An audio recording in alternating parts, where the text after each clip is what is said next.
کیا آپ حضرات کو معلوم ہے اللہ تبارک و تعالی نے روز ازل میں 18,000 مخلوقات پیدا فرمائے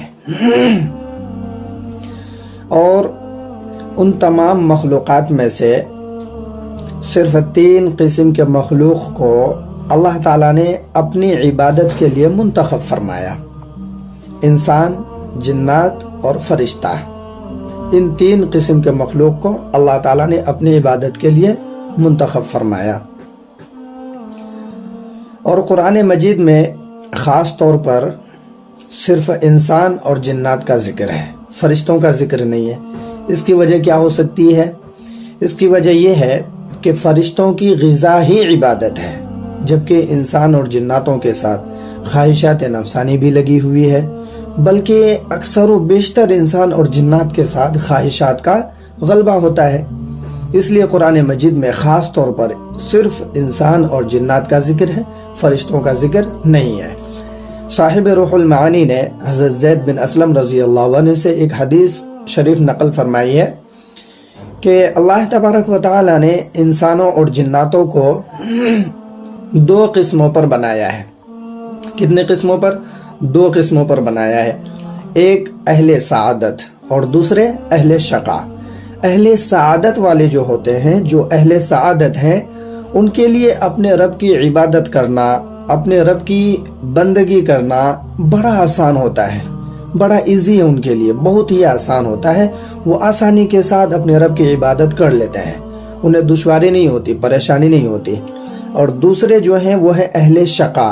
اہل شقا والے جو ہوتے ہیں ان کے لیے معصیت آسان ہوتا ہے، لیکن عبادت کرنے میں دشواری ہوتی ہے۔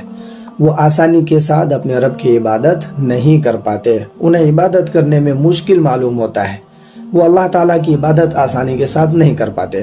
لیکن اللہ تعالیٰ نے تمام ہی انسانوں اور جناتوں کو خالص اپنی عبادت کے ہی لیے پیدا فرمایا ہے، کسی اور چیز کے لیے پیدا نہیں فرمایا، خالص اپنی عبادت کے ہی لیے پیدا فرمایا ہے، صرف اور صرف اپنی عبادت کے لیے، کسی اور کی عبادت کرنے کے لیے نہیں فرمایا۔ پھر اللہ تبارک و تعالیٰ نے انسان، جنات اور فرشتہ، ان تینوں مخلوق کو 73 حصوں میں تقسیم کر دیا، 73 حصوں میں بانٹ دیا، اور ان میں سے 72 حصے فرشتوں کی تعداد میں ہو گئے اور 1 حصہ انسان اور جنات کی تعداد میں آیا۔ چنانچہ حدیث پاک کا مفہوم ہے، اللہ کے رسول صلی اللہ علیہ وسلم، ہمارے پیارے نبی محمد صلی اللہ علیہ وسلم ارشاد فرماتے ہیں، یہودی 72 قسم کی برائیوں میں مبتلا ہونے کی وجہ سے، 72 قسم کی برائیوں میں مبتلا ہونے کی بنا پر 72 حصوں میں بٹ گئے، تقسیم ہو گئے۔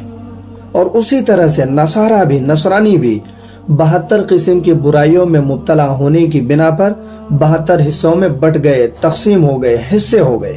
اور میری امت، اللہ کے نبی کیا فرما رہے ہیں؟ میری امت 73 فرقوں میں بٹ جائے گی، 73 فرقوں میں تقسیم ہو جائے گی، اور ان میں سے 72 فرقے اپنے بد اعمالی کی وجہ سے، اپنے برے اعمال کی وجہ سے، اعمال بد کی وجہ سے، خراب اعمال کی وجہ سے 72 فرقے جہنم میں چلے جائیں گے، صرف 1 فرقہ نجات پانے والا ہوگا، 1 فرقہ جنتی ہوگا، 1 فرقہ جنت میں جانے والا ہوگا۔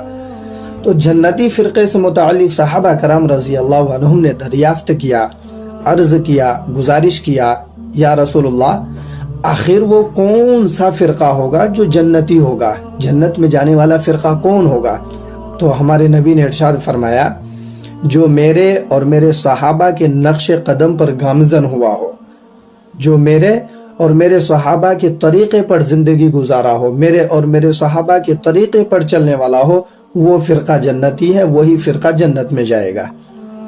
دعا فرمائیے اللہ تبارک و تعالی ہم سب کو جنتی فرقے میں شامل فرمائے اور بغیر حساب و کتاب کے جنت میں داخل فرمائے۔